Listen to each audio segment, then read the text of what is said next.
Now we want to get you to Capitol Hill. We've got this deadline tonight to keep the government funded to avoid a government shutdown. And after a week of standoffs, Senate Minority Leader, Democrat Chuck Schumer, says he will now vote in favor of the Republican stopgap bill. He explained why on the Senate floor.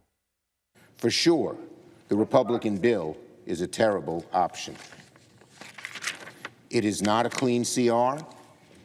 It is deeply partisan. It doesn't address far too many of this country's needs. But I believe allowing Donald Trump to take even much more power via a government shutdown is a far worse option. Siobhan Hughes is a congressional reporter with the Wall Street Journal, and as you see, she joins us now from Washington to talk more about this. Siobhan, good morning to you. Good morning. What does Senator Schumer mean by wanting to avoid giving the president more power? Because you've got AOC, New York Congresswoman Alexandria Ocasio-Cortez, slamming this, and Schumer did make an about-face this week. So what's happening here?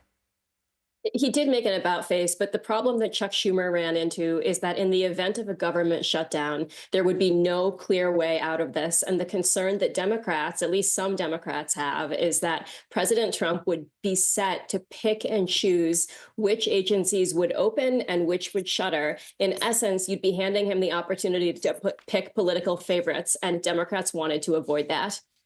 And he did acknowledge that the bill, as he sees it, is deeply partisan. And speaking of that, we've got some Republicans who are seeing real pushback from their own constituents on President Trump's policies. For example, North Carolina Congressman Chuck Edwards, he got an earful at a town hall last night. Let's just share that with our viewers.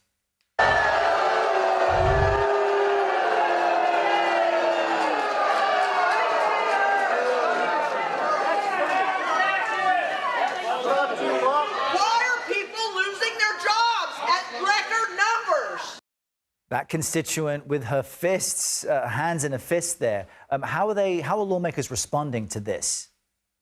So when you ask Republicans about these protests, what they say is that the people turning up to protest are Democrats and are not representative of the Republican base.